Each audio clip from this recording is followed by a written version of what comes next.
Dan Rasulullah SAW telah jelaskan dalam Sahih Muslim bahwasanya ayahnya di neraka jahanam. Kata orang sebelah, orang tua Nabi masuk neraka. Ayo gimana? Antum terima? Antum terima nggak orang tua Nabi dibilang orang tua Nabi masuk neraka? Terima nggak? Kata dia ada hadisnya. Itu hadis Nabi. Kita nggak bisa lagi meragukan masalah itu. Hadis riwayat Imam Muslim. Nabi SAW mengatakan pada seorang sahabat, ayahku dan ayahmu di neraka. Apa itu penyampaiannya? Ya sudah, kita terima apa adanya kan. Kita tidak pernah bertemu dengan Nabi SAW, kita tidak pernah bertemu dengan ayahnya Abdullah, kita nggak tahu. Tapi Nabi SAW wajib kita imani kenabiannya, dan beliau telah menyampaikan tentang ayahnya. Dia nggak ngerti hadis ini. Ini orang yang ngomong orang tua Nabi masuk neraka, tamat Madinah loh Pak ya. Gak ada urusan ternyata mau tamat mana, kalau nggak ngerti adab kepada yang terkubur di Madinah itu, pulang-pulang tetap tidak beradab. Dia injak rumput-rumput, dia injak pasir-pasir yang dulu diinjak oleh Rasulullah, terus dia mengajarkan kepada jamaahnya orang tua Nabi masuk neraka. Seandainya benar orang tua Nabi masuk neraka, seandainya benar, tolong jaga hati Nabi. Seandainya hadis ini benar nih ya, jangan diungkit-ungkit. Cukuplah itu terdata, terinput dalam Sahih Muslim, tapi kita tidak kalamkan. Betapa banyak hadis sahih, pemahamannya tidak sahih. Bahkan Quran yang pasti sahih itu pemahaman orang terhadap Quran tidak sahih, apalagi hadis Nabi. Ya, kalau ada orang bilang orang tua Nabi neraka, kita apain? Jangan ditonjok Pak. Ya, diajarin adab ke Nabi. Ada yang mengatakan dengan perasaannya, Ustadz, bagaimana ibu Nabi masuk neraka sementara Nabi pernah di perutnya selama 9 bulan? Saya bilang dia punya jasa. Namun demikian Allah mentakdirkan, sebagaimana Allah mentakdirkan ayah Nabi Ibrahim masuk neraka jahanam. Padahal Ibrahim tidak muncul keluar kecuali melalui air mani ayahnya. Iya atau tidak? Kemudian saya sampaikan juga bahwasanya jasa Abu Thalib lebih besar daripada jasa ibu Nabi. Ibu Nabi sekedar mengandung. Abu Thalib rela mati membela Rasulullah SAW sehingga tersebarlah dakwah tatkala itu. Namun tetap juga dia dalam neraka jahanam. Ada ayat surat Taubah, coba perhatikan ayatnya. Nyakitin Nabi itu bahaya. Walladzina yu'zuna Rasulullah lahum adzabun alim. Surat Taubah ayat 61. Orang-orang yang menyakiti Rasulullah, walladzina yu'zuna Rasulullah, orang-orang yang menyakiti Rasulullah, perasaan Rasulullah, lahum adzabun alim, bagi mereka azab yang pedih. Kita mendahulukan hadis daripada perasaan. Saya tidak berani mengatakan ayah Nabi di surga, saya nggak berani. Nabi bilang di neraka. Jadi tidak semua riwayat yang zahir itu harus dipahami secara zahir. Mereka enggak nih, zahirnya begini. Enggak begitu cara memahami hadis. Kalau Nabi kemudian menghibur orang itu, kenapa ente kemudian menyakiti lagi Rasulullah Sallallahu Alaihi Wasallam? Enggak punya adab. Jadi baca hadis itu enggak pakai adab dia. Hadis itu kan riwayat. Jika berkaitan dengan akidah, maka adabnya disesuaikan dengan ilmu akidah. Ya. Tapi yang dikatakan dicap kafir oleh beliau ya kafir. Kita nggak bisa bilang apa-apa. Memang sudah begitu ya. Hukum syar'inya ini bukan direkayasa, dan kita tidak bisa berbicara syariat dengan perasaan, nggak bisa. Hukum Allah ya hukum Allah. Kalau kita mau pakai perasaan, banyak yang kita tolak hukumnya Allah tuh. Hadis itu kalau bertentangan dengan Al-Quran, maka harus mengikuti Al-Quran. Nah, adakah hadis yang bertentangan dengan Quran? Ada banyak. Kalau mau dibentur-benturkan, apa diantaranya? Surat Al-Isra ayat 15. Nah, ini kan Al-Isra nih ya. Wa ma kunna mu'adzibina hatta nab'atha rasula. Tidaklah kami menyiksa suatu kaum sampai mengirim para rasul, seorang rasul, rasulah. Adakah rasul yang dikirim ke Abdullah? Ada. Ke Abdul Muttalib? Enggak ada. Kalau Anda punya dalil ayah Nabi di surga, saya akan mengatakan, saya ikuti, karena ini masalah gaib, saya akan ikuti apa yang diucapkan Nabi. Datangkan dalil yang sahih bahwasanya ayah Nabi di surga. Apa susahnya bagi saya mengatakan ayah Nabi di surga? Tidak ada susahnya kalau ada dalilnya. Justru saya pingin ayah Nabi di surga karena itu ayahnya Rasulullah SAW. Justru saya ingin ibunya Nabi di surga, itu ibunya Nabi SAW. Nabi sedih. Orang tua Nabi masuk surga. Mana dalilnya? 5. Yang pertama, Nabi itu berasal dari tulang sumsum yang suci, tulang sulbi yang suci. Tak mungkin dia berasal dari yang haram. Muhammad anak Abdullah, anak Abdul Muttalib, anak Hashim, anak Abdi Manaf, anak Qusay, anak Kilab, keturunan Lu'ay Fihir, keturunan Adnan, cucu-cucu Ismail, anak Ibrahim alaihissalam. Nabi yang ngomong, aku dari yang suci, suci, suci, suci, suci. Dari rahim yang suci, suci, suci. Itu satu. Yang kedua, bahwa Nabi mengatakan, inna abi wa abaka finnar, bapakku dan bapakmu masuk neraka. Yang dimaksudnya abi di situ bukan ayahku Abdullah, tapi yang dimaksud pamanku Abu Talib. Orang Arab biasa menyebut paman dengan abi. Begitu jawaban Mufti Syekh Ali Jum'ah dalam kitab Al-Bayan lima yushghilul adhan. 4. Nabi tak diizinkan berdoa di makam, bukan berarti kafir, karena ada 2 kasus tidak kafir. Nabi tak menyolatkan orang mati bunuh diri, padahal tak kafir.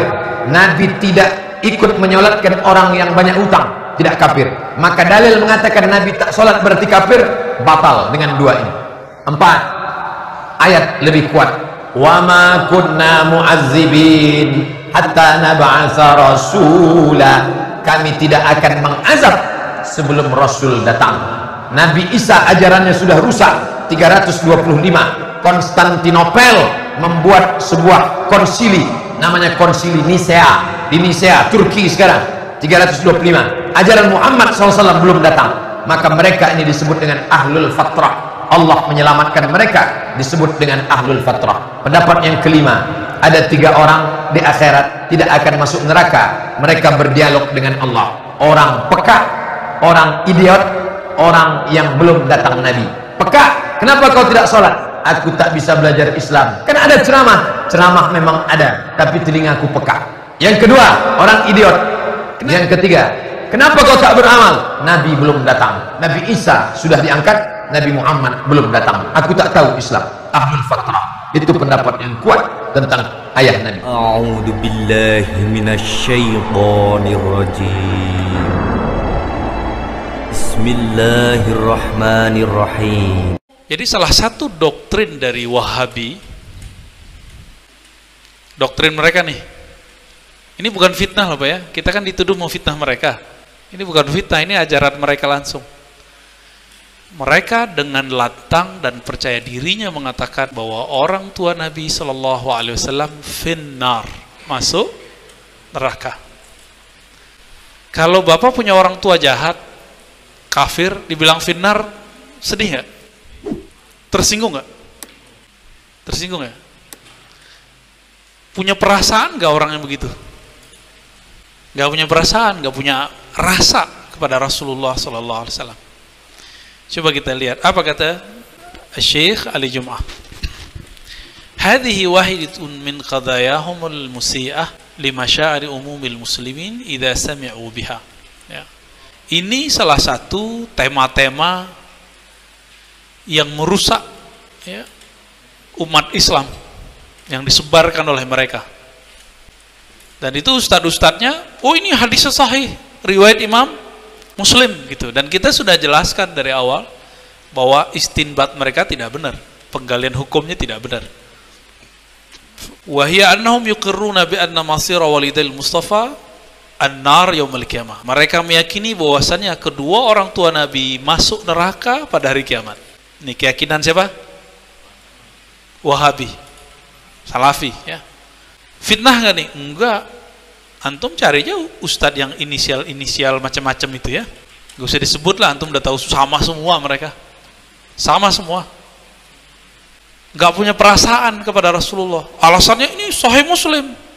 Ente mengingkari hadis, lah bukan begitu. Ya. Tidak semua hadis yang sahih itu pemahamannya sahih. Hadisnya sahih, pemahaman dia nggak sahih. Dan ada ayat surat Taubah, coba perhatikan ayatnya. Nyakitin Nabi itu bahaya. Walladzina yu'zuna Rasulullah lahum adzabun alim. Surat Taubah ayat 61. Orang-orang yang menyakiti Rasulullah, walladzina yu'zuna Rasulullah, orang-orang yang menyakiti Rasulullah, perasaan Rasulullah, lahum adzabun alim, bagi mereka azab yang pedih. Coba perhatikan hadisnya. Apa hadisnya? Satu kali ada seseorang datang kepada Nabi bertanya, "Ya Rasulullah, aina abi?" Di mana ayahku? Surga apa neraka? Nabi dibukakanlah alam sana. Terlihatlah oleh beliau lembaran takdirnya bahwa orang ini masuk neraka. Sedih gak nih orang? Sedih. Tersinggung kan ya orang? Tersinggung, Pak. Jadi Nabi kadang-kadang keceplosan menjawab persoalan masa depan. Nah ini dia. Maka orang ini pergi buang muka, sedih bukan main, lalu Nabi panggil, Inna abi wa abaka finnar. Supaya orang ini terhibur, Nabi mengatakan, abi dan abumu, abahmu, finnar, sama-sama di neraka. Coba perhatiin, kalau orang pun mengerti nih hadis, jika sahabat ini tersinggung, sedih, gimana? Apalagi Nabi. Jadi tidak semua riwayat yang zahir itu harus dipahami secara zahir. Mereka enggak nih, zahirnya begini. Enggak begitu cara memahami hadis. Ya. Kalau Nabi kemudian menghibur orang itu, kenapa ente kemudian menyakiti lagi Rasulullah sallallahu alaihi wasallam? Enggak punya adab. Jadi baca hadis tuh enggak pakai adab dia. Hadis itu kan riwayat. Jika berkaitan dalam akidah, maka adabnya disesuaikan dengan ilmu akidah. Belum lagi kalau kita istinbat dengan ilmu usul fikih dan ilmu akidah, ilmu bahasa. Saya sudah pernah cerita sebelumnya menyampaikan istinbat dari Quran.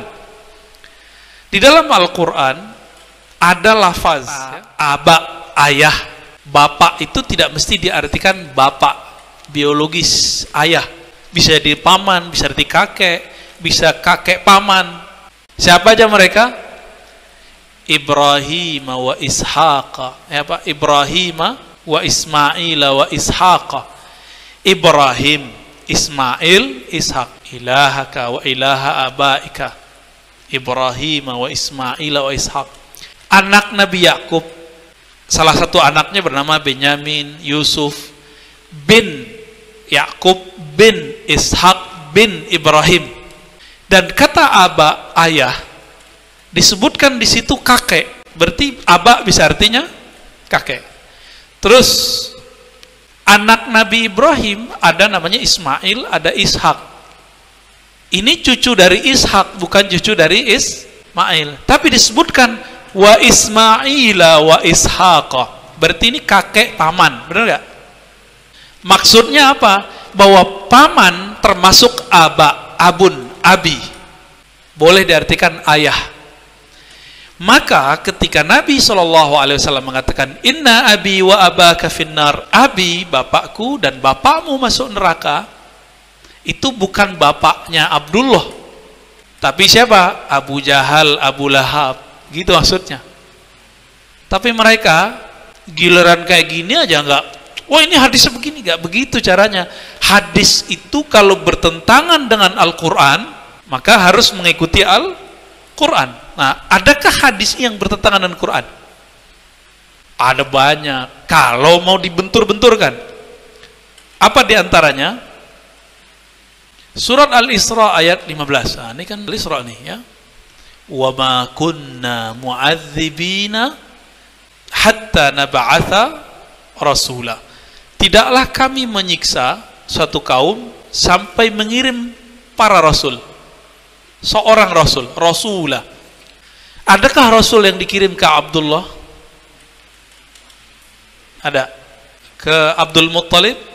Enggak ada. Zaman ini disebut dengan zaman fatrah, orangnya disebut ahlul fatrah. Ya, ahlul fatrah. Jadi sebenarnya yang pas itu ahlul fatrah, orang yang tidak mendapatkan dakwah kerasulan. Dan Allah mengatakan kami tidak menyiksa orang-orang yang kami tidak utus kepadanya rasul. Kalau pakai teori ayat ini, kalau ada orang tidak didakwahi, tidak ada rasul sampai ke sana, lalu disiksa, zalim nggak? Allah zalim atau adil? Nah, maka ayatnya apalagi? Surat Al-An'am. Dzalika allam yakun rabbuka muhlikal qura bizulmin wa ahluha ghafilun. Allah itu tidaklah menghancurkan suatu negeri karena kezaliman. Dengan kezaliman nggak mungkin. Nggak mungkin, Pak, ya. Jadi selalu yang digunakan hadis Sahih Muslim. Tadi pemahamannya tidak sahih. Berdasarkan dalil-dalil tadi, jelaslah bahwa ayahanda orang tua Nabi Muhammad SAW tidaklah disiksa. La li'annahuma abawah, bukan karena sebatas mereka sebagai orang tua Nabi, tetapi min jumlati ahlil fatrah, karena mereka termasuk orang yang tidak mendapatkan dakwah, ahlul fatrah, ya. Jadi ada surat Syu'ara, lafaznya wa taqallubaka fis sajidin, itu diartikan sulbi, nasab. Jadi Nabi, ayahnya, kakeknya, semuanya ahlul jannah semua. Karena keturunan Nabi Ibrahim punya anak Ismail, Ismail punya anak, itu semuanya ahli tauhid semua. Kira-kira begitu, ya. Apa dalil lain? Ini dalil lain yang kuat dalam hadis riwayat Imam Ahmad, juga hadis Imam Muslim, ya. Innallaha astafa, Allah memilih. Jadi Allah tuh lihat alam semesta, dilihatlah dari keturunan Nabi Ibrahim, dipilihlah Ismail. Dari keturunan Bani Ismail dipilihlah Banu Kinanah. Dari Banu Kinanah dipilihlah Quraisy. Dari Quraisy dipilihlah Banu Hashim. Dari Bani Hashim dipilihlah Abdullah. Berarti mereka terpilih ya? Mungkinkah mereka yang terpilih itu musyrik? Nah, maka riwayat-riwayat yang menyebutkan bahwa mereka ini disiksa segala macam, ini harus diluruskan pemahamannya. Murid Imam Ghazali namanya Ibnul Arabi Al-Ma'afiri. Jadi ada Ibnul Arabi Al-Andalusi yang pakar tasawuf, ada yang pakar tafsir dan hukum Islam, juga pakar hadis. Namanya Ibnul Arabi Al-Ma'afiri. Apa kata beliau? Mal'unun man qala anna walidayil Mustafa finnar. Terlaknat siapa saja yang mengatakan orang tua Nabi di neraka. Su'ul khatimah. Ini jelas, ini kalam dari Ibnul Arabi, ya. Apa kata mereka? Itu kan kata Ibnul Arabi, ini dalilnya ada. Tuh, balik lagi. Nggak mau dijelasin bahwa kata abi maknanya lebih dari satu. Pasti dalil itu aja yang dipakai, ya.